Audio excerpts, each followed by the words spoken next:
This is the first time we've ever had someone on the show in an interview style, as opposed to just more of a narrative, with music and the citations kind of advancing the case, answering the questions. We start from scratch in Solving JFK, but this is a bonus episode because we want to talk about the JFK Records Act and the recent JFK Records releases.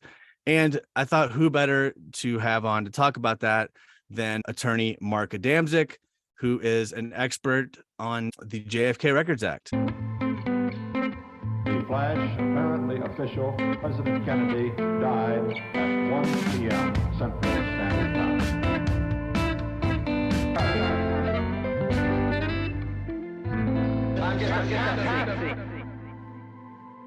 This is Solving JFK. I'm your host, Matt Crumpton.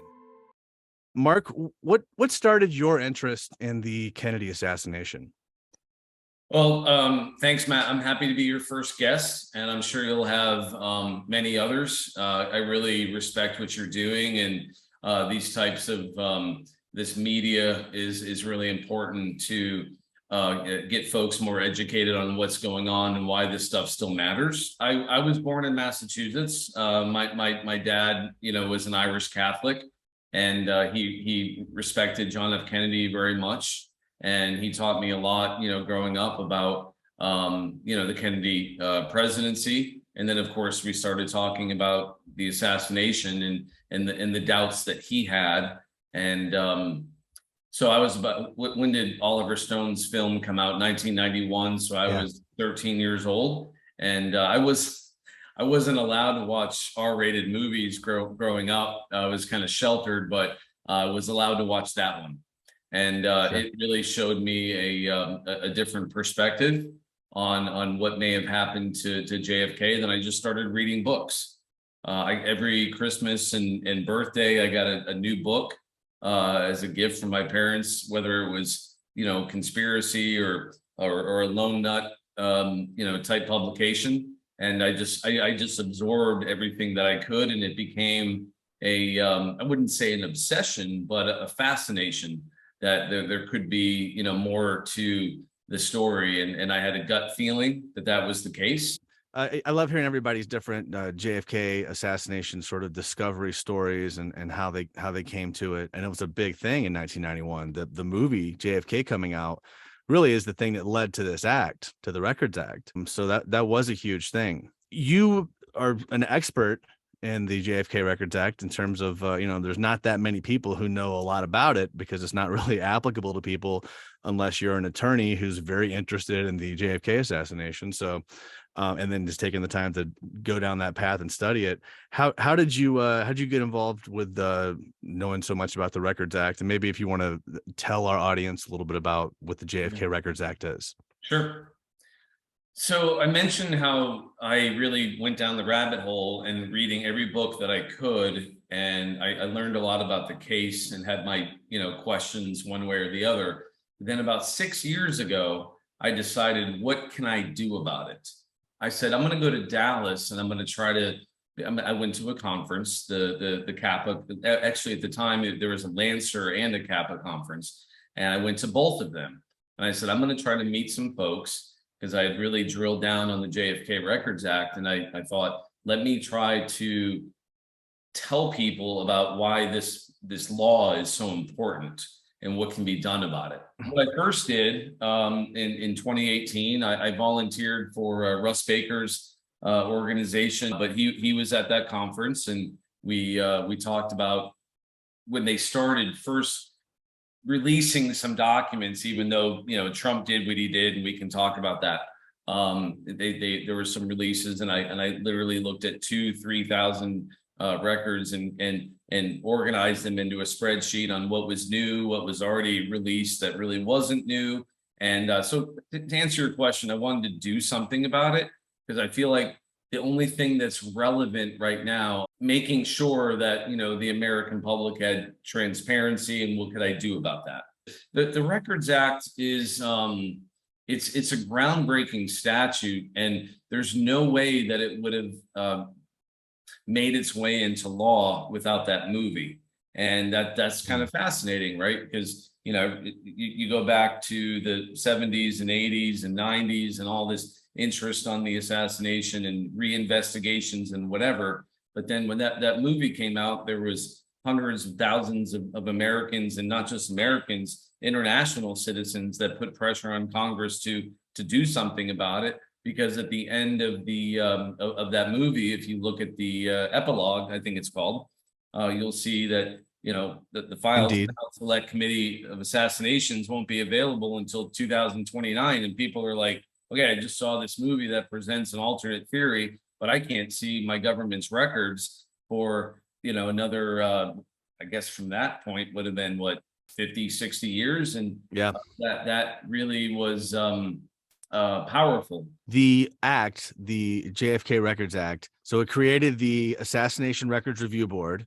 Yep. And they were around from 1994 to 1998. And they basically they gathered documents that were related to the case. They had subpoena authority, and they could go and depose people and bring people in, for sworn statements, depositions, basically. That's my understanding of it. And can you tell us a little bit more about the sort of the ARRB, kind of what you know about it and what it was able to get done? Yeah. No. So backing up, that's a great point, Matt. That was the first. That was the first legitimate body that had the ability to do anything about the records. It was an independent board of 5 members, led by Judge John Tunheim, who's still a federal judge in Minnesota. And they had a staff, and their mandate was to declassify in accordance with the JFK Records Act, which said everything should be released unless you find clear and convincing evidence from an agency that there's a specific reason under the act where postponement would still be necessary as of 1992. That's the crazy thing about this. You're talking about 30 years ago, that Congress had already had enough, and they passed such a powerful law that they empowered the ARRB to declassify everything then, unless there was a compelling reason. And they had, like you said, Matt, they had serious power to subpoena, to take depositions, to make sure that a document that an agency wanted withheld, that there was a legitimate reason. The problem is that they only were in office, they only were in business for 4 years. They did declassify about 5 million pages of assassination records. They did a tremendous job. But what happened was that agencies, namely the CIA, FBI, Secret Service, wherever else, kind of, waited them out a little bit, if you will. They knew that they would only have a certain shelf life. And then when the ARRB made final recommendations for declassification, and if they agreed through a negotiation that a document or a certain set of documents could be withheld for another 5-10 years, they put that in a recommended release date. And then the problem is from 98, early 99, when the ARRB ran its course, until 2017, there wasn't enough oversight on their recommendations and the job that they had done. And that's why we're still fighting to get these records to this day. So basically, 1998, the ARRB's disbanded, and they issued a final report, right? Yes. Okay. And then there's all these, there's like a list of documents with a schedule that, recommended schedule for when they're supposed to be released. And then all the remainder of the documents that weren't released before October 2017 were supposed to have been released in October 2017, right? Yeah. And the way, I recommend anybody that wants to really drill down on this, that the ARRB final report that you mentioned is really essential reading, because you'll see exactly how they left it. They did a ton of work, but there was still work to be done. The crux of it is there had to have been a living agent, sources and methods, an identifiable harm to the military, defense, law enforcement. that would eventually be a non-factor where they could release those records. So that's how it was supposed to play out. And everybody focuses on 2017. In my opinion, there should have been, the way the statute reads, an ongoing obligation of agencies and the archivists to keep releasing records as those reasons for postponement would become moot. So they did have some releases between 1998 and 2017, though, correct? I believe, right? Very, very, very few. Okay. So 2017, that was the biggest release since 1998. Yeah, but what they did, so I mentioned I volunteered for Russ Baker's organization, and we started looking at what was re-released in 2017 and 2018 to satisfy the media and researchers that something was done. I can tell you, having looked at thousands of those, a lot of them were re-released in the same form they were released in the 90s to the ARRB, or there was maybe one or two redactions removed. And it's kind of like a shell game. It's just like kicking the can down the road. So what happened in 2017, 2018 was insignificant, and it continues to this day. Yeah. So October 2017, Trump is supposed to release any document that wouldn't, there's a standard of, what's the standard? It wouldn't cause harm to, current operations or any living assets or sources and methods. That's the big one that they cite. Okay. And so then they decided, no, we need more time. We're just not gonna follow the law. Right. Is that there's something called the Gannon memo, which I think you told me about. And I looked that up today. And basically, they just said, look, here's the law, but we're just not going to do that. Is that, I mean, am I simplifying? I mean, it seems like they're just not following the law, because the law is they're supposed to basically provide a log of all the withheld documents and then sort of a basis, kind of like in the legal world, like a privilege log. Right. I don't know if the exact same standard, but is that kind of what happened, or am I mischaracterizing that? No, not at all. So what the Records Act requires, and it has required this since 1992, for any postponement that was authorized by the ARRB, there was supposed to be an identification aid, and that's a form that ARRB created that says, okay, if you're gonna keep this record postponed, there needs to be a specific reason disclosed to the archivist and event, because the ARRB went out of business in 1998. But that document should have survived and been in the Federal Register, where President Trump at the time would have had an easy decision to say, okay, here's the reason for postponement. It's in the act, like you said, a living agent, sources and methods, identifiable harm to national. I don't even like to use the word national security, because that term became outdated in the JFK Act. No longer could a president or an executive agency say, well, national security, we're going to keep this secret. That was an archaic notion that the JFK Records Act, specifically with regard to the JFK assassination records, dispelled of. There's 5 things in Section 6 of the JFK Act that would allow an agency to continue to justify postponement, and that had to be based on clear and convincing evidence, and then the president can make a decision on a specific record, not a batch of records, on the justification that it's necessary to keep these records as a whole or as a group protected by national security. So that's the way it was supposed to work. The problem was, and you raised the Gannon memo, when Trump made his decision, and we don't know exactly how that happened, but we know that he was going to release everything, and at the 11th hour he said, no, we're gonna wait a little bit, right? And then the acting assistant attorney general, Curtis Gannon, wrote a memo that is now, you can find it online, that kind of gave, well, no, it didn't kind of give, it gave Trump and now Biden plausible grounds to not worry about that record by record analysis, but they're supposed to make a record by record determination. And that's not been done even to this day.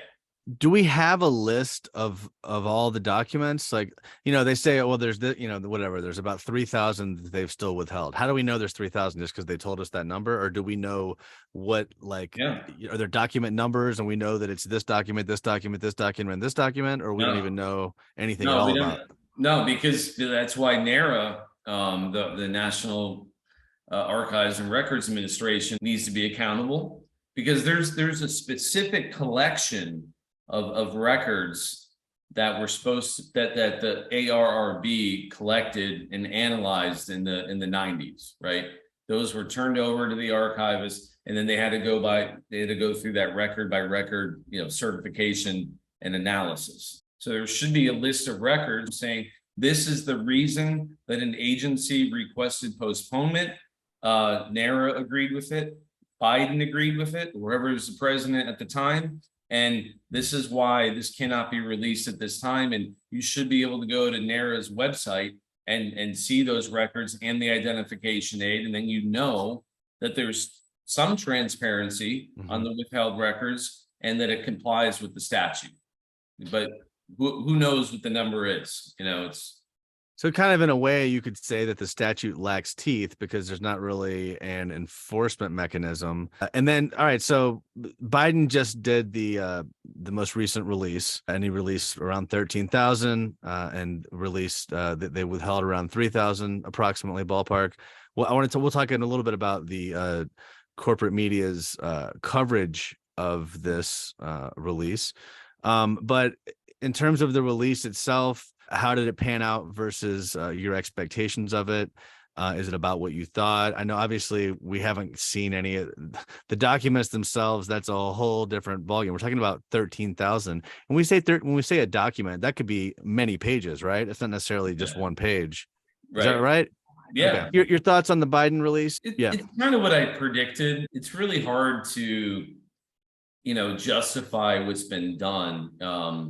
What Biden did was, even, in my opinion, worse than what Trump did, because last September, Biden was under, pressure to release these records, and he kicked the can down the road until December 15th, 2022.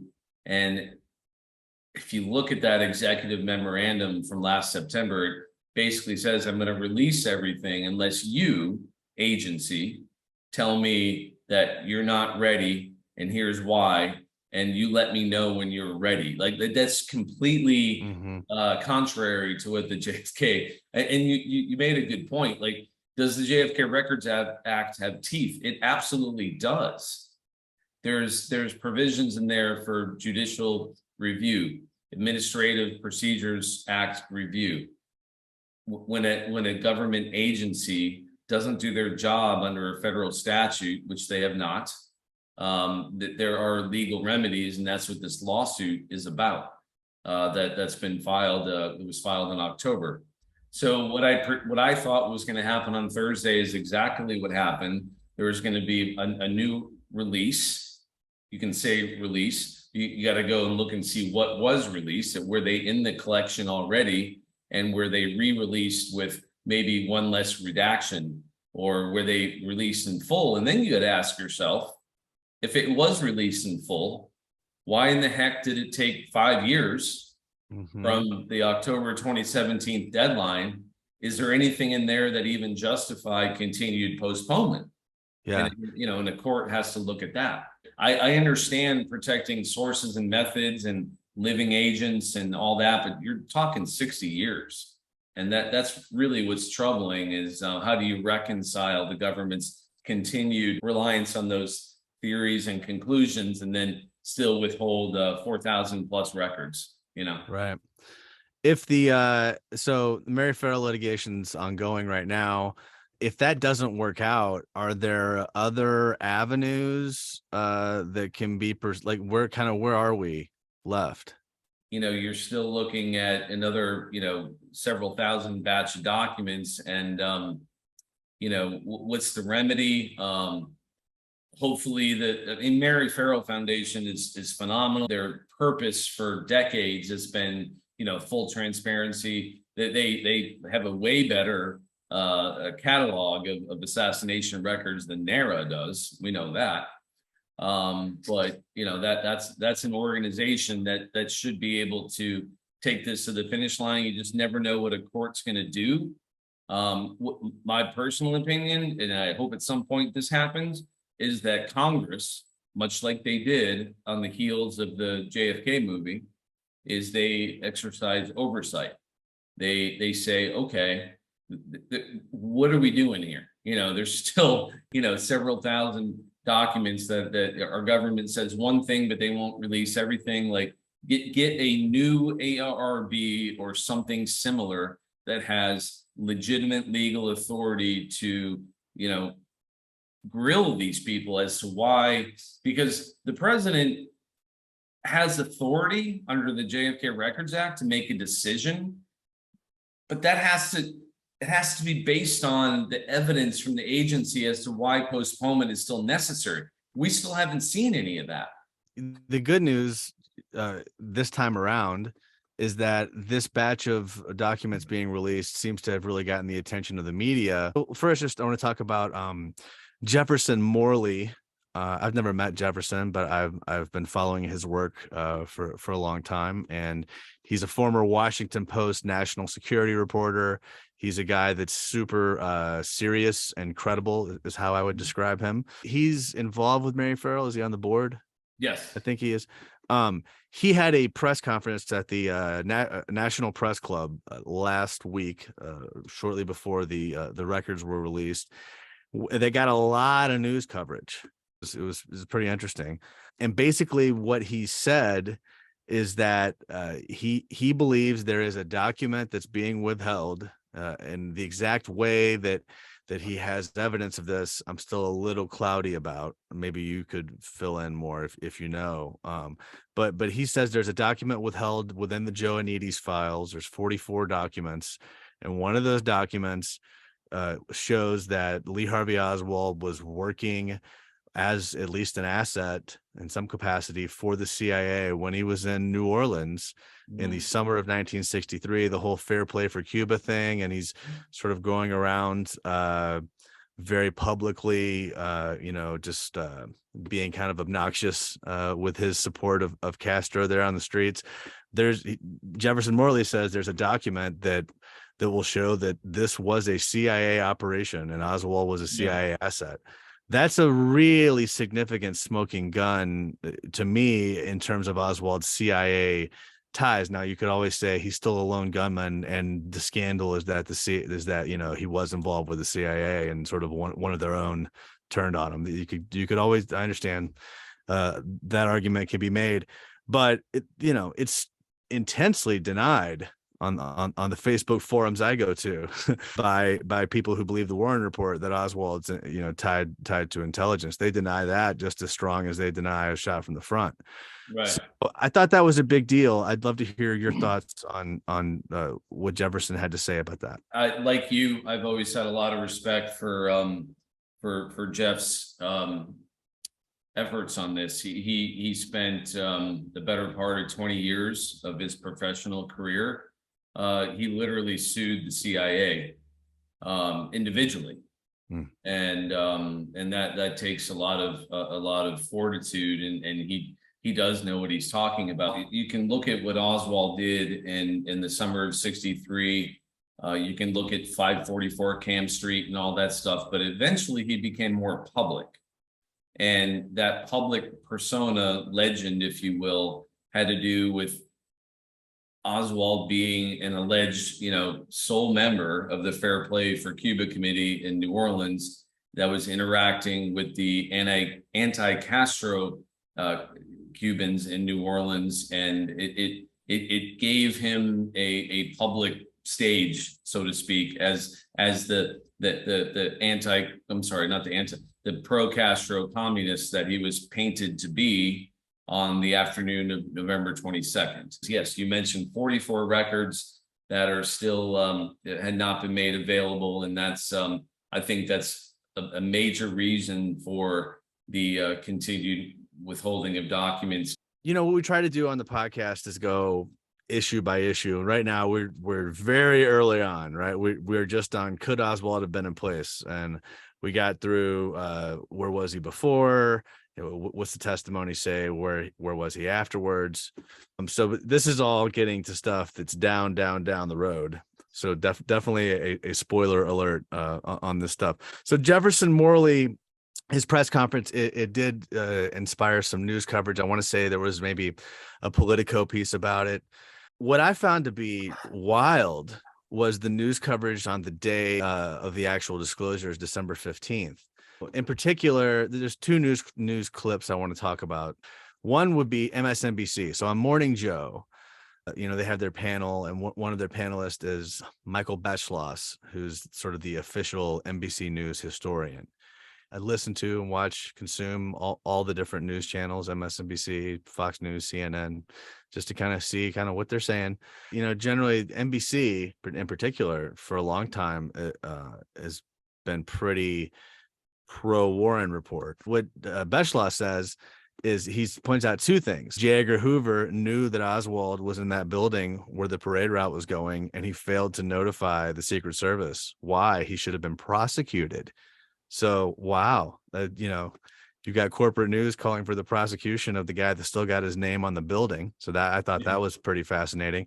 And then he goes, he antes up another level, and he goes, also, why is Oswald, who's supposed to be a lone wolf, talking to the CIA in October and November in Dallas? Most people aren't talking to the CIA who live in Dallas. Why would Oswald be? So that was just wild, because again, he's speaking in terms of like it's a resolved issue that Oswald had intelligence contacts, when my understanding of most people who say the Warren report got it right, their position is not that. Anybody who feels very strongly that the Warren report is correct generally has the position that no, of course, Oswald was not an intelligence contact. You now have Beschloss, the official NBC News historian, saying that he was talking to the CIA in October and November. The way that was covered by the Morning Joe panel is that they acted like they were getting this information from the releases as if it was breaking news. But to my knowledge, there's not like some new release on those two issues. There's not. So it just felt weird how like the tone all of a sudden changed. Don't forget then when Oswald was arrested in New Orleans for a minor misdemeanor, the first thing he did when he got into custody after a very minor incident was he asked to meet with an FBI agent in New Orleans and they talked for about an hour. So who gets that, that kind of coverage and access? That would have been a hell of a podcast, I bet. Yeah. They should have recorded it. Mics. Yeah. Well, they didn't record anything. Even his interviews on the afternoon of the assassination, there's some scriggly notes or whatever. We talked about MSNBC. Let's talk on the Fox News side of things. So Tucker Carlson is basically saying that he spoke with someone who has firsthand knowledge of all of these classified documents. So that would have to be someone at the National Archives or the CIA, basically. I mean, is that, or does the National Archives even have the documents that are classified? Well, the National Archives is supposed to have whatever was reviewed by the ARRB in the 90s that was put into the JFK collection. If there's other records that have not been put into the collection, then that's a violation of that statute. So the 3,000 documents that are remaining, these are documents that were shown to the ARRB and they agreed that they should be classified. Is that? Yeah. I mean, that was their job. I've really looked at this carefully. There wasn't any document that was turned over to the archives in the 90s that the ARRB didn't review and make a determination on. Did they encounter resistance from agencies? Yes. So the whole purpose of that analysis would say, okay, if you think this needs to be, classified for another 10, 15, 20 years. Okay, here's a recommendation. This is binding law because they had that authority to do that. So if there's still records in the collection that are being withheld and the president has not made a record by record certification with clear and convincing evidence under the standards of the act, then that's still a violation of that law. What Tucker actually said was that they spoke to someone. So let me ask you this: the person they spoke to that had knowledge of these documents, then, so it could be someone at the National Archives, could be someone at CIA, could in theory be someone who was on the ARRB. In theory, I'm not saying it is at all, but I'm saying because they would have seen the document. I'm just saying, what's the universe of people who have seen these documents? Those are probably the three groups, right? Yeah, I mean, obviously, the ARRB, they saw all these documents. They have a ethical obligation to not disclose what's in records that were legitimately withheld, but they also had recommended release dates that did not, in all likelihood, extend to 2017. They probably negotiated with the agencies, and Congress said, okay, 25 years, 2017 is, that'll look good. That'll look good. We're going to have everything done by then. By 2017, if the agencies and the archivists and government offices, the executive branch, had done their job from 1998 to 2017, we'd be looking at maybe a couple hundred records. So Tucker's person he spoke with said point blank, the CIA did it. So, I mean, that's probably the biggest bombshell regarding the JFK assassination since the movie came out, at least, wouldn't you say, in terms of media and just the eyeballs that watch Tucker. Now look, I posted MSNBC versus Fox, kind of what did they say on social media. I try to post a video every week. It's interesting to me and concerning a little bit is that there's probably 30% of the feedback I got was Tucker's horrible. You love Trump because you even mentioned Tucker, and I don't believe Tucker, and I hate you for bringing him on, for talking. Why are you platforming him? And like he doesn't already have a huge platform aside from my dozens of people that watch my stuff. I just worry about the case becoming politicized and being like another political issue, kind of like, like stuff around COVID has been politicized, and, so many things just get political. And it used to be that this was something that, we talked about in the first episode of the podcast, 70% of independents and like 60% of Democrats and 60% of Republicans believe that there was a conspiracy in the JFK assassination. Do you share that concern when you have the bombshell, but it's on Tucker? I suppose if the bombshell was on Morning Joe, then people would be like, left-wing propaganda. It's Morning Joe. Does it just not matter? Are there no more neutral arbiters? I don't. It's a tough society to live in. I mean, I don't really worry about right or left on this subject, or pretty much anything anymore. We can. That's a based opinion, as the kids say. Based. I think why I'm working on this and focusing on this is I believe that 99% of Americans only care about every 4 years an election debates, Republican versus Democrat, who they're going to vote for. But I question whether it really matters. I do think that John F. Kennedy was the last president that actually tried to be president, and something sinister happened to him. With Trump and Biden, I don't even believe it's their fault, continuing to withhold these records. I don't think they have a choice. And there's a lawsuit pending, and I really hope that they get some success there. And they're going to fight it tooth and nail. But I think at the end of the day, congressional oversight committees need to look at, just like they did in 92, after the release of a movie, like just do it. Like, don't let these agencies continue to run the country and bully the elected officials, you know? Yeah. And I think when it comes to the records, I think that the idea of disclosing all the records is a value that everyone shares. So if you're someone that thinks Gerald Posner's book is, the way to go and everything he says is correct, then you have the same interest in disclosing the records as someone who, whose favorite book is by James D. Eugenio, right? Yeah. So, correct.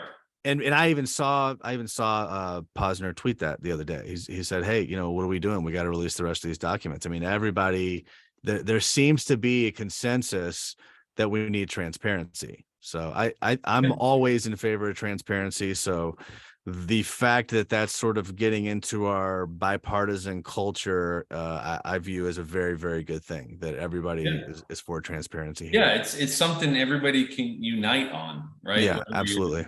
Whether you're, pro conspiracy and, I don't even like the term conspiracy. I know. Created by the CIA in a memo. And then people say, it wasn't created by the CIA. That's debunked. Fact check. Here's a usage of it in the year 1882. Here's another time it was used in this book in 1946. It's like, okay, but clearly it was popularized in the media after that. But anyway, there's so much semantics and arguments. You have to figure out what people were really saying. And then you go, okay, yeah, sure. But it's the same thing.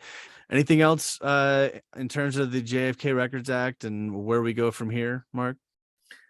Well, I mean, there's a lawsuit that's pending. We just got, a release of records from Biden on Thursday, but the lawsuit to compel the rest of the records still has to run its course. And I hope that goes well. And I hope that a federal judge, sees the writing on the wall and does the right thing. I would like to see congressional oversight, it's funny to me how Congress in 92 or 91, I should say, when the movie did such a remarkable act in passing that statute. And in 2022, when they know it's just as bad, if not worse, nobody wants to, stick their neck out and reconvene a committee or a new ARRB to finish the job on these things. There's not going to be, let's face it, Matt, there's not going to be a record in there that says who did it and why and how. We know a lot of those answers at this point, but it's just about transparency. There's an ongoing operation to continue to suppress evidence in this case. And I think what happened on Thursday was the Biden administration doing something maybe more than Trump did to look good to the media, but it's not even close to complete at this point. Well, hey, thanks for coming on. Again, really appreciate it. Thank you for your time and your expertise on the JFK Records Act. And you talked about a lot of things, like I said, that are kind of ahead of where our knowledge base is on the podcast so far, being so early into it. You know what I'm going to say? The only way to figure out what happened is to look at each issue and all the evidence one by one and figure out what the arguments are and then weigh them all together. And that's what we're doing on this podcast. So, Mark, we appreciate you coming on. Oh, you're doing great work, Matt, and I enjoyed it. This is important stuff for people to, really learn what happened or what may have happened and what's going on now in almost 2023, and draw their own conclusions. Yeah, absolutely. So that was Mark Adamczyk with us on the podcast today. We're going to be back with episode 5 on January 10th. We'll be taking a couple weeks off, hanging out with family. And maybe I can read some of these records that were recently released during that time. We'll see. Episode 5 is what will be out on January 10th. And we're going to look at how did Oswald get the gun into the building. So we'll be talking about Buell Wesley Frazier and all of that kind of fun stuff. And again, we're going to go issue by issue. So lots of episodes still to come. And 2023 is going to be a year that you're going to learn a lot about the assassination of John F. Kennedy if you listen to this podcast. Thanks for listening, and we'll see you next episode.